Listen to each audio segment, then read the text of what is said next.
Welcome to Mindflow Radio.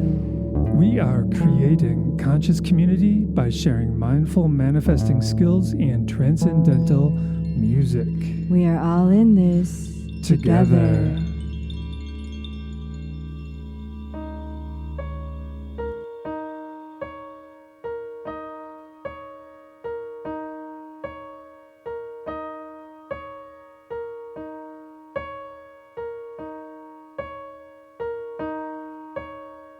We are the ones under the sun, protecting the ones roaming the earth.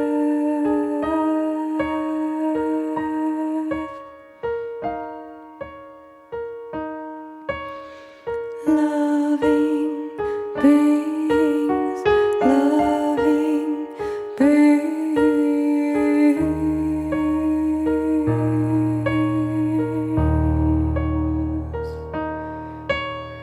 Drinking the water, bathing the air, drinking the water, breathing the air, drinking the water, breathing the air.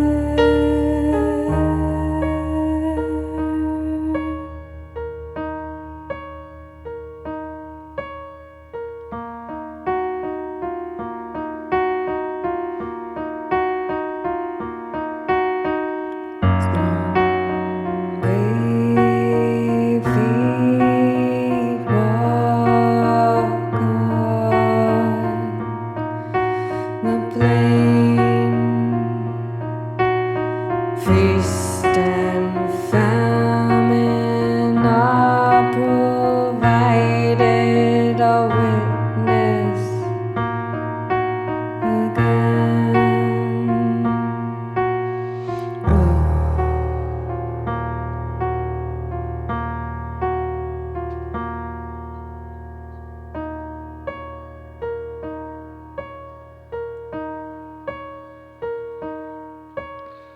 We are the ones under the sun, protecting the ones roaming the earth.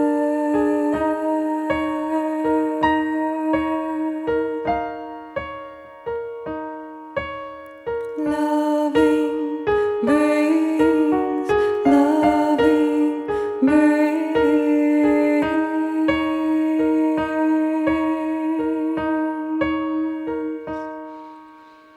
Protect them, protect them, protect them, protect them.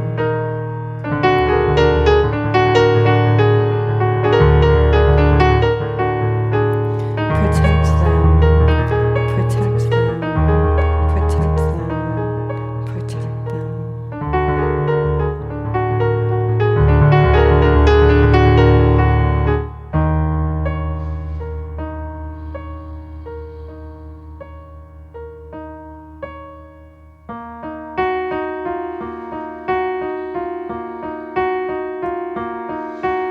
Strong, brave feet walk on the plain, feast and famine are provided, a witness again.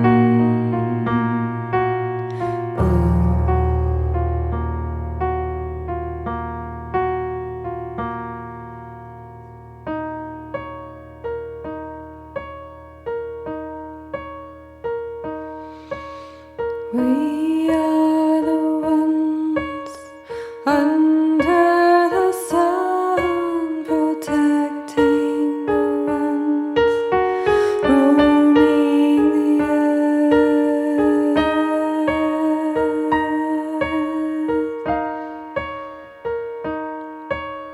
Loving beings, loving beings.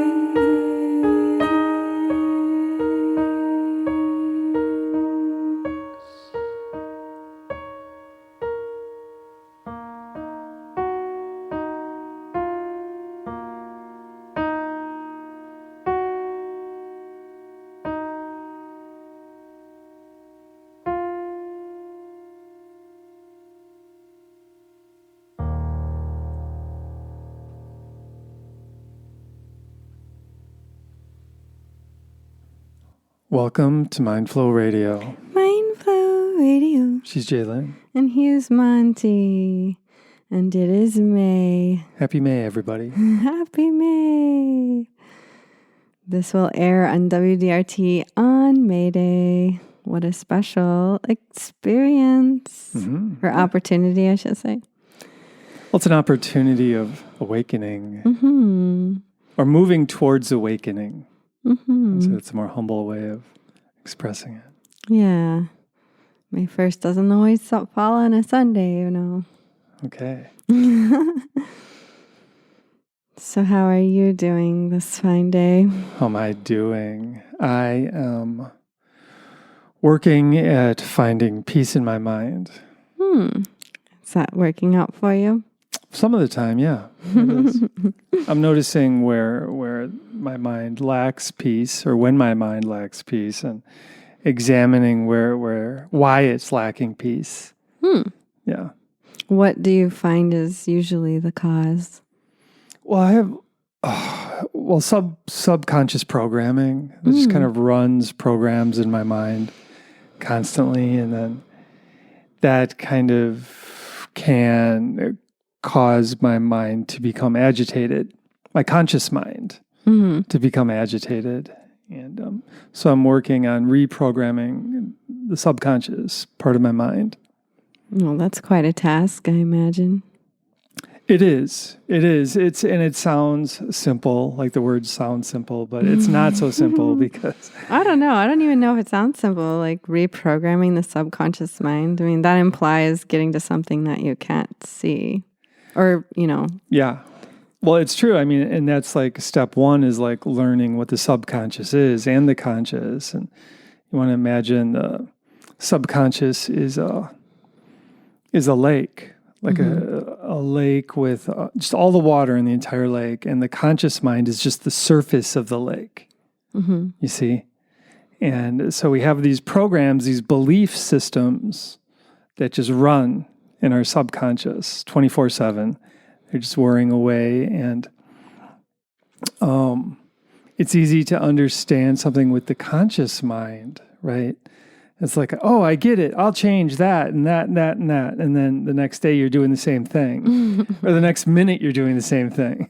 Okay. You know, it's because we're not reaching deeply into the subconscious to really alter the programming. And that's the work of it and the trick of it. And it's but it's worthwhile to consider reprogramming the mind and considering just opening the mind to the idea that we can improve our belief system and we can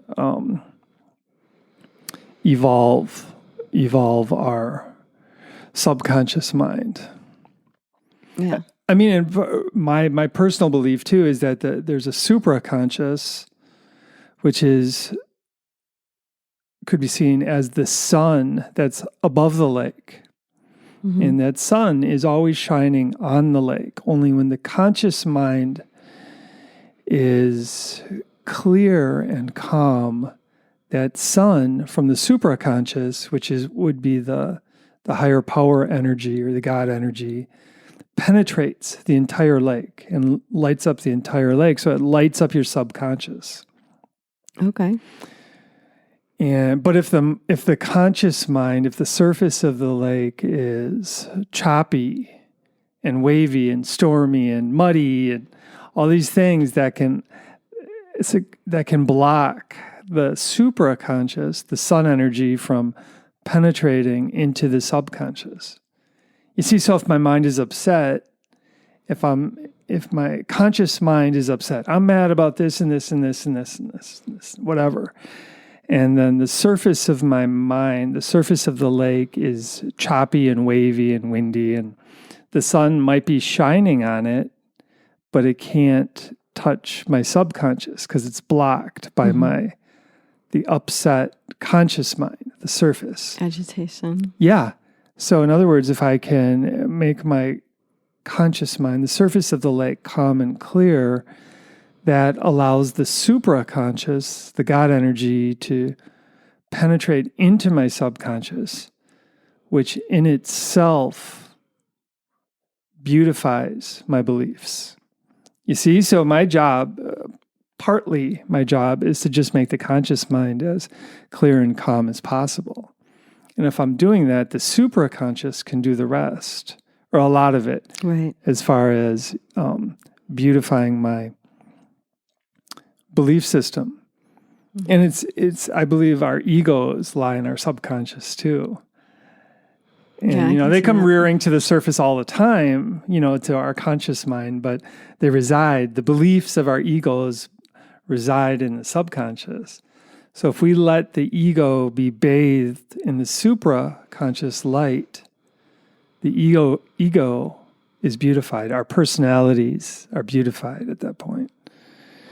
And I kind of base this on Thomas Merton, Catholic mystic from the 60s and 70s, I believe. He said the God energy is always raining down on us, always. But we have the opportunity to block that. Mm-hmm. If we're upset and we're just completely ego-based, just simply busy. Busy in an agitated way. Mm-hmm. I mean, we can be busy in a clear way too, where we're just in the zone. We're busy, but we're in the zone. Okay. And in that way, the God conscious energy is just flowing through the surface of the lake into the body of the lake and lighting everything up. And in doing so, beautifying the belief system, beautifying the ego. That being said, there's also techniques to consciously try and alter subconscious beliefs as well. So, that's why I say thank you a lot. So I think if we repeat something that's simple and easy, and if we can hold our minds in a balanced place and repeat it, eventually it sinks into the subconscious and begins to reprogram. So those are my two techniques of reprogramming my subconscious. Nice. I would say. That was a long answer.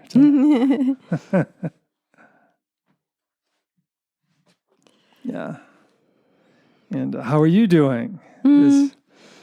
I'm kind of feeling a little bit absent-minded, honestly. Okay. But I'm here. Well, good job being here. Yeah, and it's interesting thinking about the agitated mind because I don't really feel agitated or busy or present.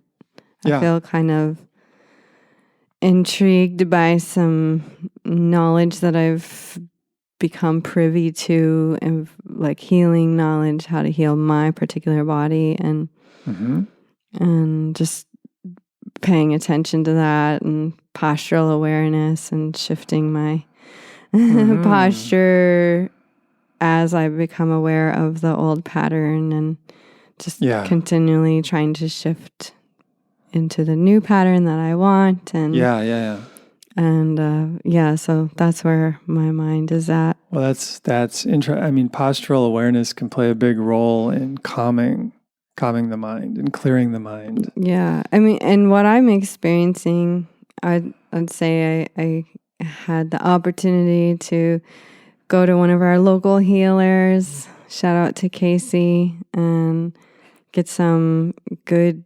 physical understanding of what was going on. And it's totally a subconscious belief or subconscious root of how I have stood and moved and been in the world. And that's interesting. It's completely natural and normal and adaptive. I've evolved myself to be who I am no matter what I was up against, because I was goal-oriented and moving forward and wanting to heal, but not really knowing how to heal or what I was trying to heal.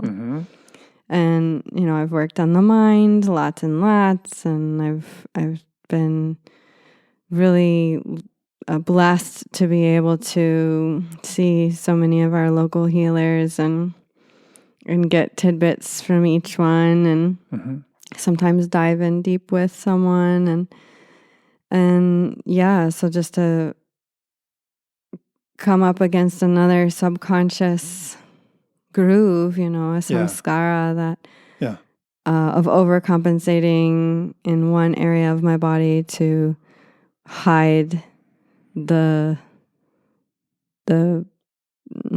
misalignment in another area, which continually is throwing everything out of alignment every time I go to a chiropractor or whatever. It's just the muscular memory is just not up for moving the bones or leaving the bones where they're meant to be aligned, and it just. So you're reprogramming that.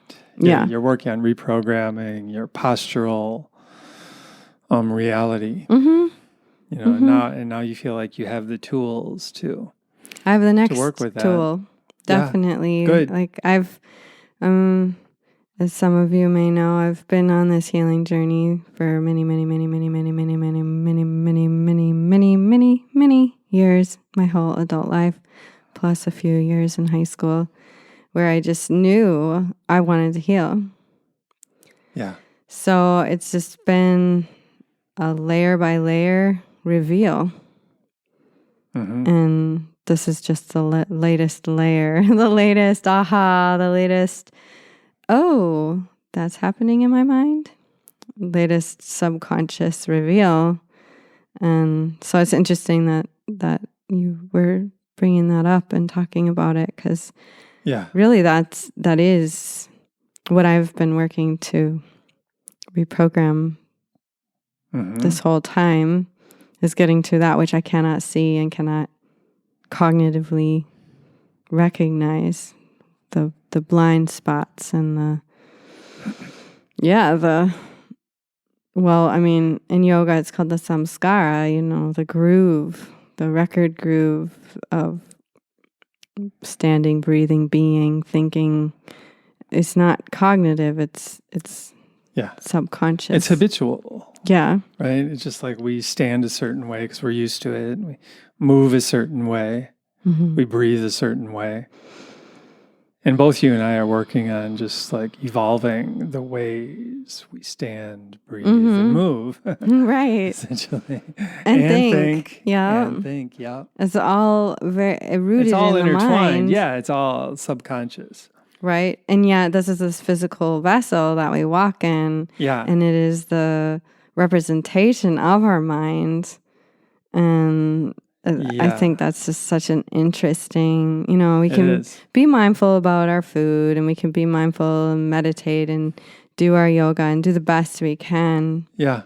But for those of us who have had kind of a difficult start in life, it can be really difficult to get to that subconscious without outside help. And I basically, I get my homework from one person and I do it, and I get as far as I can with that teacher, that healer, that guide, and then that just brings me to the next guide or teacher and homework and training, and a lot of it is my desire to heal and my willingness to do what I'm suggested to do. Yeah, you're willing to work on it. Yeah. Train. And that's the part I can do, but I personally can't see what I don't understand. Like I did not know why this part of my body was in pain, and how it was very much attributed by my posture that I thought was pretty good.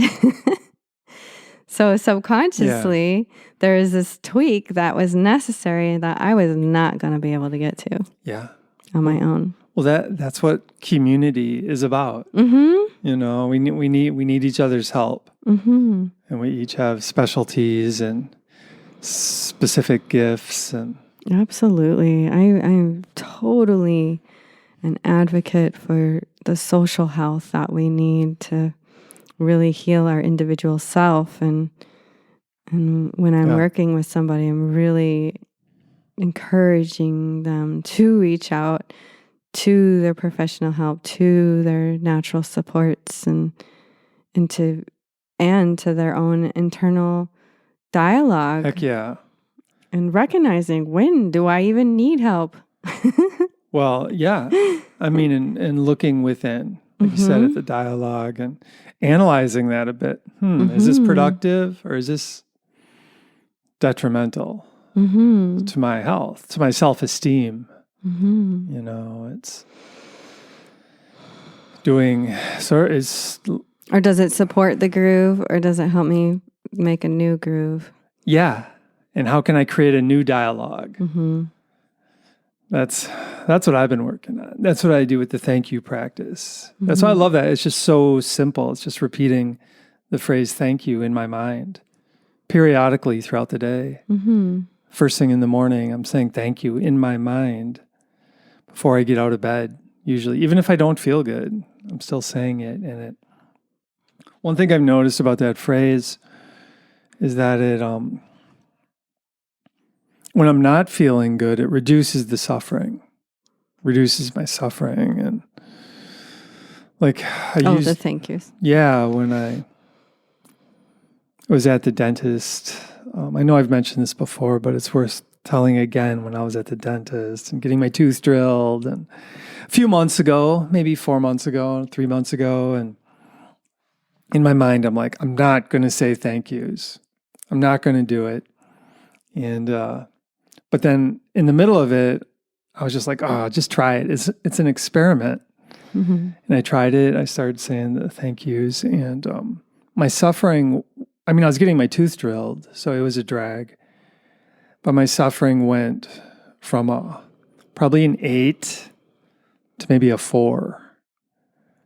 Because it shifted the energy of my mind. And my mind, the way it works is you start, or most people, when they start repeating the phrase thank you, that their mind starts seeking reasons for that statement. So it kind of sets your mind on the course of seeking gratitude. So I'm getting my tooth drilled, and I started saying thank you, and then my mind started seeking reasons to be grateful for this, and I just started realizing how fortunate I was to be able to get this done, and I was just grateful that I was in a position to do that, and it shifted the energy, and it's a great practice because it's just so simple. I think, and that's one way to reach into the subconscious is through simplicity. I think if we have super complex things going through our mind, it's great for the intellectual mind, the surface of the lake, that's fine. But to really get into that subconscious, simple messaging is probably more effective. And I feel like just through repeating the phrase thank you, for the last, I don't know how long I've been doing this practice now, maybe a year, 9 months, I'm not sure.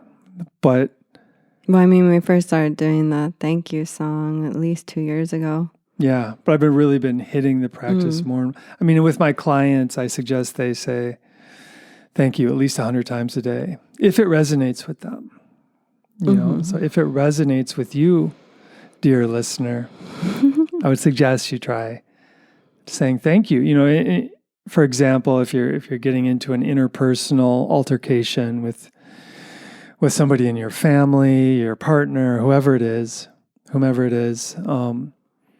try saying a few thank yous in your mind and see if you can alter your perspective on the situation, because that's what it does. It alters your perspective.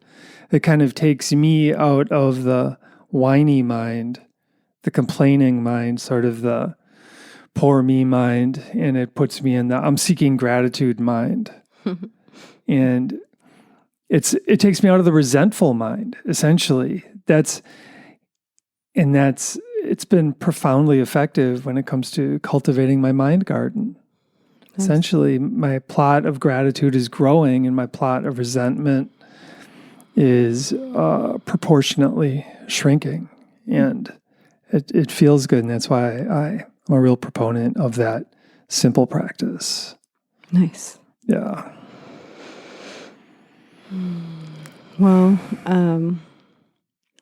I would just want to add a little bit about the supraconscious, or the God energy, the divine energy is what I generally call it.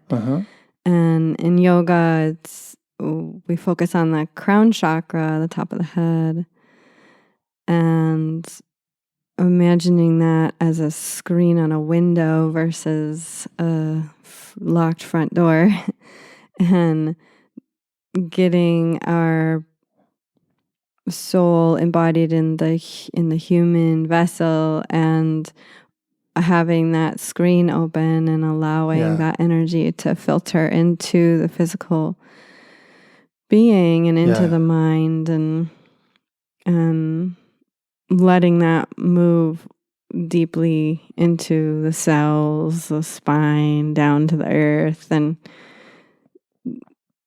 allowing this human vessel to be a conduit of earth energy and divine heavenly energy, or however you want to see that. But it's like the spirit and the earth and the yin yang, and the black part of the yin yang being the matter or the carbon, and the white part being the spirit and the ether and the energy of it all. And these two need to be in balance, be in this individual and yet merged place. So you're saying the yin yang symbol represents a human that's in balance with their both spiritual and material self. Yes. Wow. I think so. Wow. I think you taught me that, but I thought you taught me that. Yeah, maybe we came to a conclusion together. I don't know. I think that you brought it up to me once, and we've gone back to it many, many times, and I'm sure we didn't make it up, but yeah. So I was thinking next we could play another song. Sure. Okay, so stay tuned. Or unless you want to wrap up the thoughts on the subconscious first. Yeah. Well, Deepak Chopra, what he says is if you really want to manifest something, you need to keep your mind still.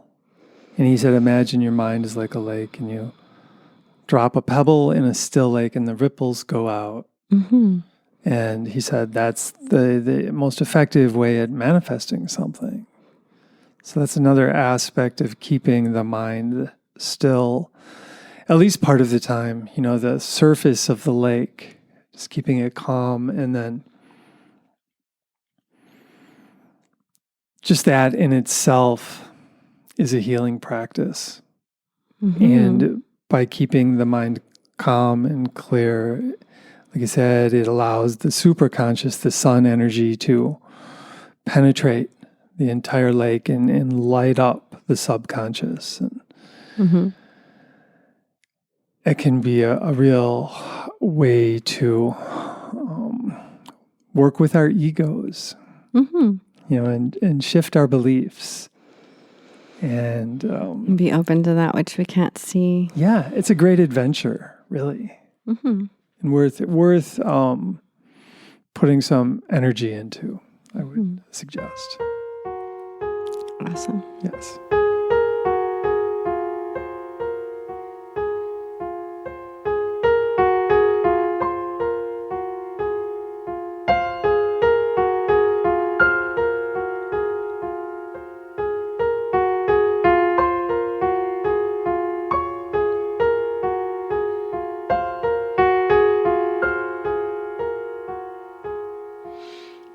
Oh my busy, busy mind, how you do spin in so many directions, holding your many plates, thinking, thinking, thinking.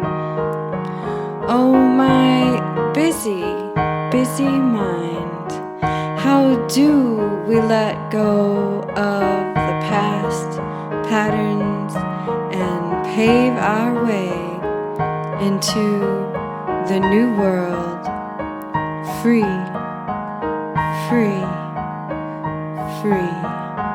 It's a love rebellion, it's a love rebellion, it's a love rebellion, it's a love rebellion, it's a love rebellion, it's a love rebellion, it's a love rebellion, it's a love rebellion.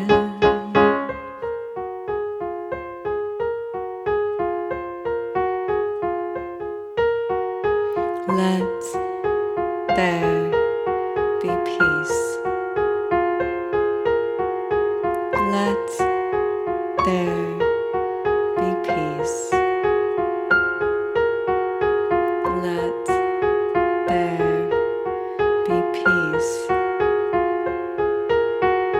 Let there be peace.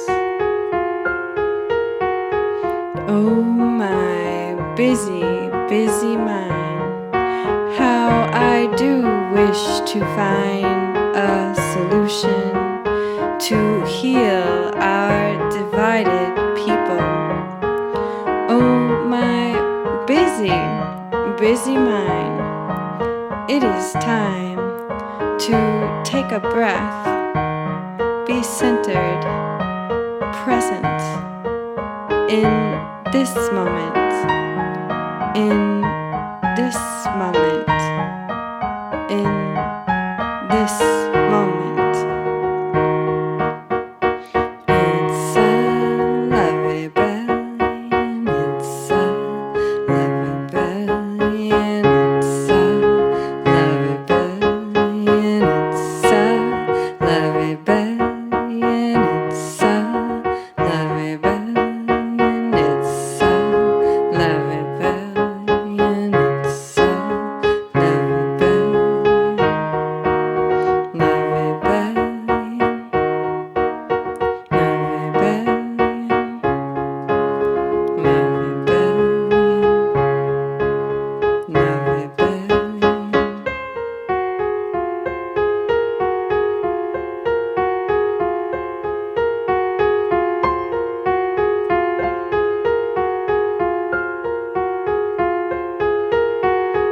Let there be peace.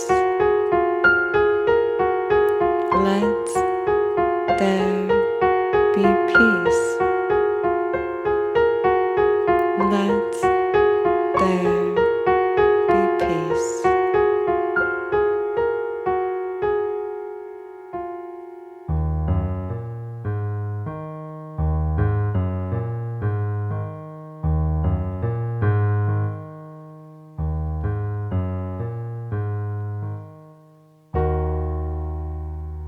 Love rebellion. It's a love rebellion. Here we are, in the midst of a love rebellion. Yeah, doing our best to still our busy minds. Well, and to love ourselves to begin with. Yeah, that really is important. Oh, yeah. Yeah. That's where just metacognition, being aware, cognition of cognition, awareness of our own self-talk is so critically important. Mindful metacognition. So we notice our self-talk, but we don't judge ourselves for it. Mm-hmm. But it lets us know what's residing in our subconscious. It reveals it helps us to ourselves, to know essentially. more of ourselves than we knew before. Yeah. Mm-hmm. It helps us understand where our beliefs lie and where we're at when it comes to our self-love. And are we able to forgive ourselves? Are we able to see the good in ourselves? Or are we hard on ourselves? Are we talking negatively towards ourselves? I mean, I think all of us have some of that, or most of us for sure. I do, I should say. Yeah. But I try and be aware of it. One thing that I've noticed with myself and a lot of other people is trying to heal self-esteem and self-worth and trying to be okay being who we are. Yeah. I mean, I know that earlier I was saying that our human vessel is a representation of our mind, and a lot of people don't like their body, and whether it be too big or too skinny or too tall or too something, something they don't like. And it's really easy to get lost in that and not be able to get deeper into, well, okay, if this is a representation of my mind, how do I work with this?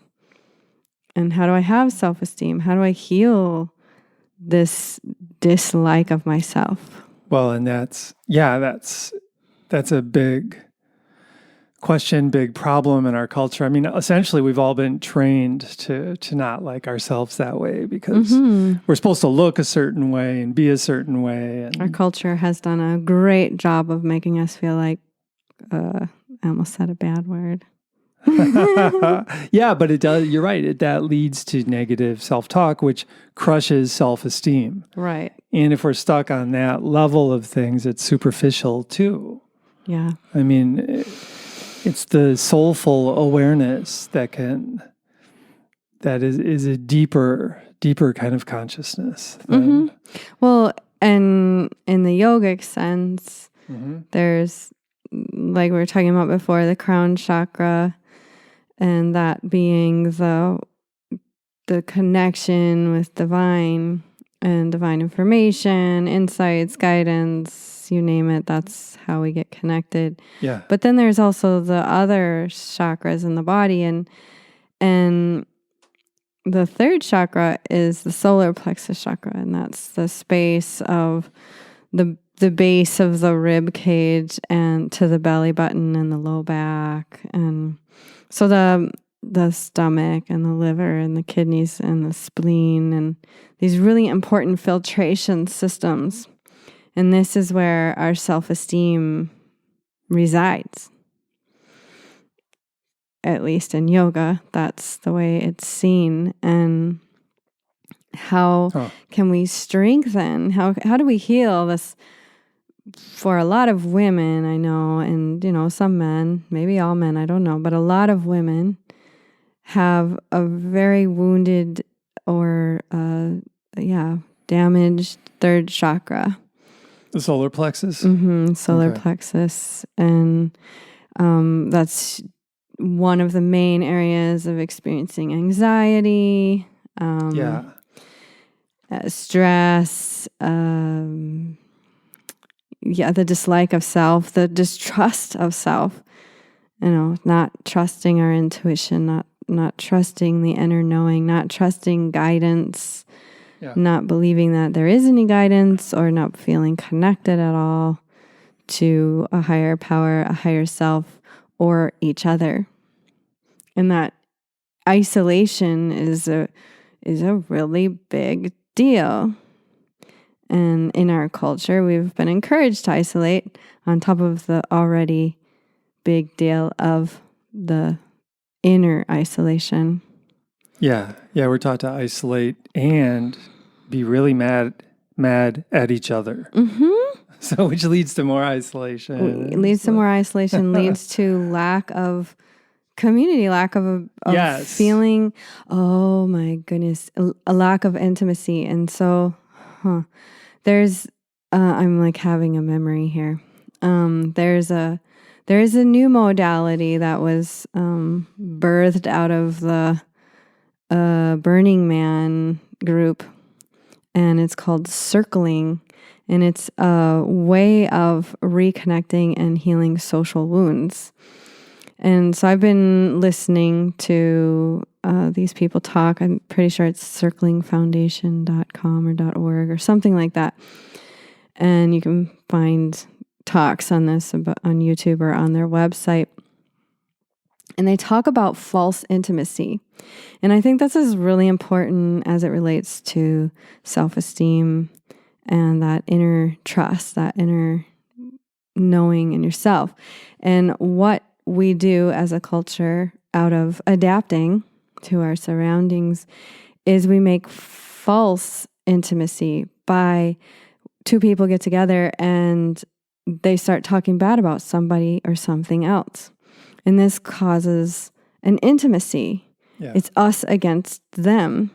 And so it's this false interconnecting, false intimacy, false connection with another. And we're doing that in our culture. It's like running rampant as a normalized activity of getting together with people. And instead of working on real intimacy and real connection. Yeah, creating like good things, we work on just attacking each other. Or healing, coming together as a group of women and healing, or coming together as a group of women and picking out some oddball out there and picking on them in our little collective. How could they be like that? Oh my God. That's normalized. And, it was a long time ago. I want to say it was Deepak Chopra, but it was that book that you had. It was like the 7 spiritual laws of success. That is Deepak, yes. And what is one of them like speaking the truth or something like that? Shoot. Well, that Confucius talks about that.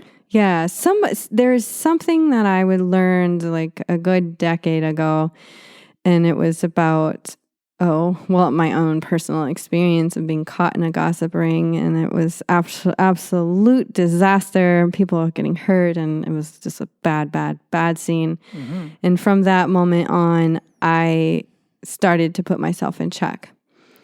And some teacher along the way talked about the white lie. And how that is also lie. It's also deceit. And that if, even an exaggeration is working with the mind to say, oh, a little exaggeration's okay. And I'm the queen of exaggeration. So, don't get me wrong. I'm not saying I mastered this. I've mastered nothing.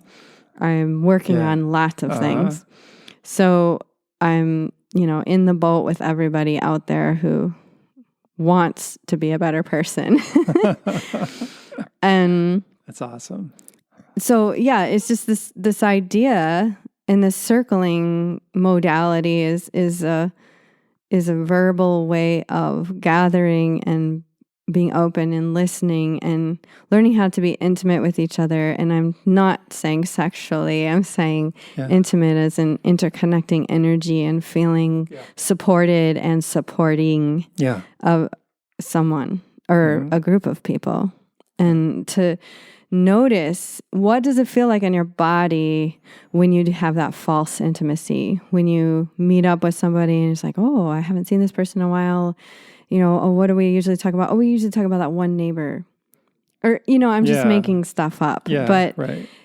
To check yourself and check your own samskara, your own groove of false intimacy, and being able to work towards real intimacy. Well, so you can have that self-esteem of, oh, I'm interconnected with others. Yeah. And Deepak in the 7 spiritual laws does talk about not judging others. Okay. Maybe that was. Yeah. Being discerning rather than judgmental, for sure.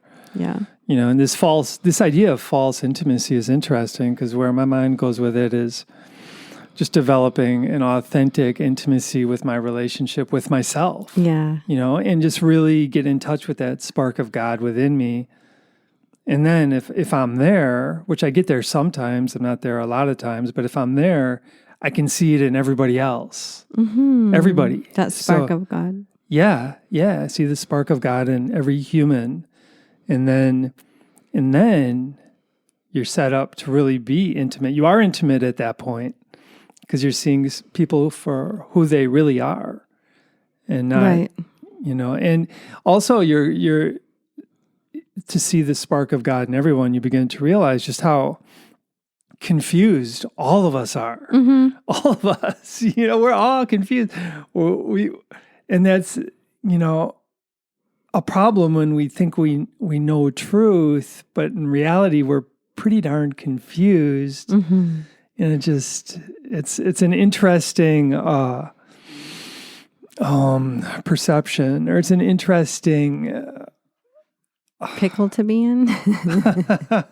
Yeah, I mean, I've witnessed this, and it's something that I think about a lot. And it's, when people think they've mastered something and there's nothing more to learn, and then it doesn't matter who's giving feedback or how obvious the shift needs to be. The person can really just be stuck in the I already know. Yeah. So their minds are closed. Yeah. Yes. And I sure as heck do not want to be that way. Like, I want to be 80 and still open-minded and listening and hearing and willing to adjust. So there's like the fine line. And I think this goes with self-esteem, right? Is like, there's the willingness to continue to learn, and there's the willingness to know that you already know something.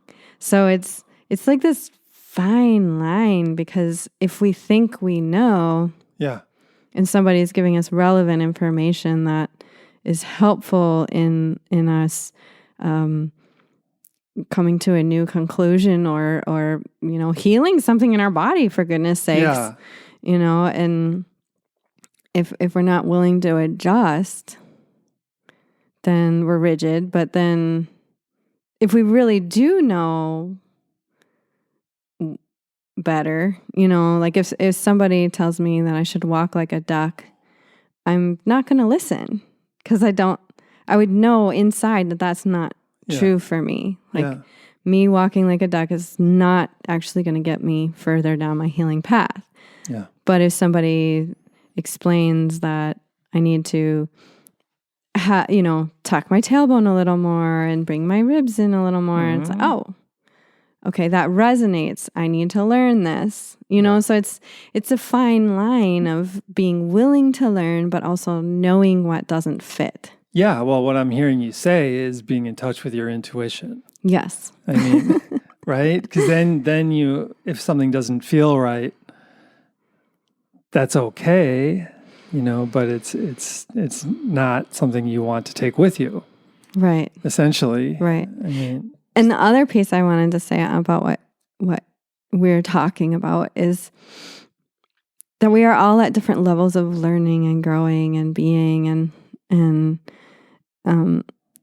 when we are seeing that spark of God in each other, that spark of divine, the person that you're observing may not be as enlightened as you are, or may have not learned about that one thing that you did, or may have not gotten that deep in their subconscious like you did. But that doesn't make them lesser. No. They still are a spark of God. If you see the spark of God in everybody, that's the most important thing. Mm-hmm. And just our various ideas and where we're at and all that doesn't really matter that much, because it's not who we are. And we're all confused to some level or another. Right. And just, right. Another skill to use is the truth continuum too, which means you put any kind of truth on a scale between 1 and 10. And let's take the truth, everybody has a spark of God within them. Mm-hmm. For me, that's pretty high on the truth continuum, but it's a 9.7 or something. I mean, I wouldn't be shocked if I was wrong about it, but I think I'm right, but just putting it on the truth continuum just builds humility. Whatever we think is true or not. And then that brings up a breakthrough I've had over the last month. And you and I were discussing or studying Teresa of Avila. Yeah. And you came across a quote of hers about the definition of humility being satisfied with the moment. And that just like busted my heart open. And I was just like, oh my God, Eureka, I get it. I finally understand what humility is. Like it was such a huge moment for me. And that's been my healing journey, and I feel like that's pretty much everyone's, and we're all at different places of that. So if we can be satisfied in the moment, then if we see somebody who isn't satisfied, so be it. Send them love.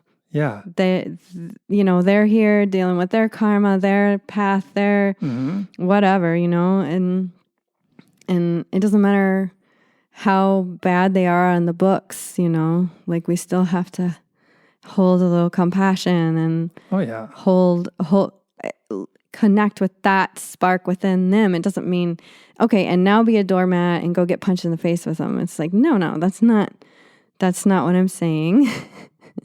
I'm not saying go make yourself vulnerable to somebody who has a history of being violent or anything like that. It's like just connecting energetically with their divine spark can help them feel their own divine spark. For sure.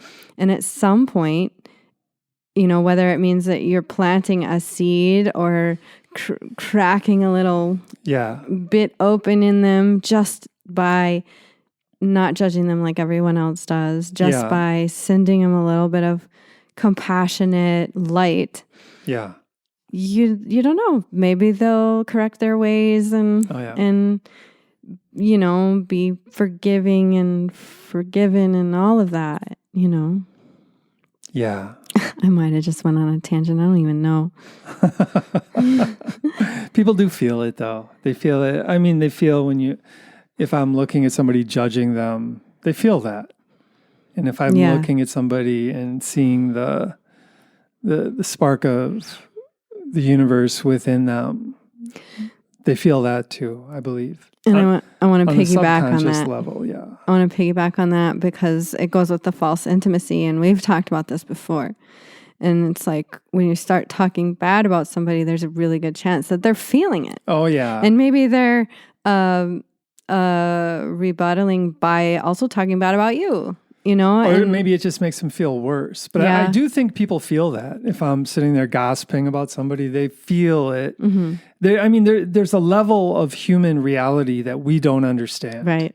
And there's such a thing as the collective unconscious, and we don't fully understand that. And just we need to realize that we're super powerful beings, and our minds are super powerful. And if we're going to use these super powerful instruments to attack other people, like regularly, just in our minds, or even not regularly, or just regular, or it can be randomly. Well, yeah, but I mean, if we're in the habit of judging others, right, that's kind of a regular thing, and it's kind of a normal thing in our culture, I know, it's so and it's what we need approved of and supported, like judge others, censor others. Yeah, they're bad. Their belief is bad. Everything about them's bad. La la la la la. Right. We're totally taught good, bad. I'm good. You're bad. Yeah. I mean, who really says I'm bad? You're good. I mean, some people do. But either way, it's like that is warring mentality. Yeah. And if we're going to evolve past that. If we're going to be the beacons of light that are the ushers of the age of Aquarius, that means that we cannot continue with the Piscean polarities. Okay. We have to find that humility, that satisfaction with the moment, that ability to trust ourselves and know when it's time to learn and when it's time to lead. And maybe if the moment isn't satisfying, that's just a sign that we need to learn and we need to alter our behavior. And if I'm with somebody who's being abusive, maybe I have to leave. Yeah, it's true. I mean, and then I'll feel a bit more satisfied. Mm-hmm. Or if I'm like hammering myself with negative self-talk, maybe I need to change that. Mm-hmm. So, yeah, evolving is a journey. Healing is a journey. Yes, it is. It's such a huge undertaking. And according to Buddha, we all become enlightened eventually. It might take somebody 100 lifetimes. It might be this lifetime. But we all get there. And according to Eckhart Tolle, we can get enlightened by becoming present and healing our pain body with presence. So yeah, maybe I'll be there when I'm 80. I don't know. Yeah, who knows? Who knows? Yeah, right. Maybe you'll be there tomorrow. Doubtful. That I'm pretty sure I can say is not going to happen. But I do want to thank everyone for being here in this moment with us. Yes, and thank you. Sharing in supporting the energy of inquiry, contemplation, and the healing evolutionary journey together. Yeah, we are all in this together.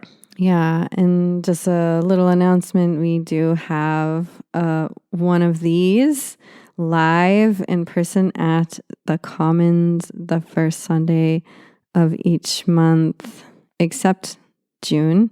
June will be June 12th. So if you want to mark your calendar for June 12th, which is the second Sunday of the month, but we have prior plans, so we had to move things around. So the first Sunday in May will be. Yep, which will be before this airs. Will it? Yep. Yeah, I know. Timing, yeah, I missed that one on the timing. Oh, okay. I'm not perfect. I don't even when try is May to be. Day? Sunday. Oh, okay. Yep. So thank you, everybody. I don't think I have any other announcements.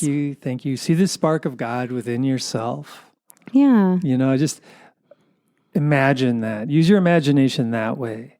Mm-hmm. And just see what that feels like. Imagine a streak of light kind of right around your solar plexus. And Thank you. It's kind of a fun practice. Thank you. Yep, there's lots of practices to be done. And just as a final closing thought, I believe that no matter what, life is hard, life is work, life is, there's a lot of effort involved in maintaining our difficult habits or by making new ones. So I personally prefer putting my efforts into new habits. Totally. It's hard to cling to those old habits. It is. It's painful. It leads to misery. It leads to illness and injury and misery and bad karma, depression and anxiety, bad karma, difficult relations. Yeah. Oh, yeah. So it's hard. So either path is difficult. Yeah. But the path of progress is a bit more enjoyable. Yeah, definitely. A lot more enjoyable. All right. So be well, y'all. And we got one more tune for you real quick. And we'll see you next month. Peace and love.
Reverence for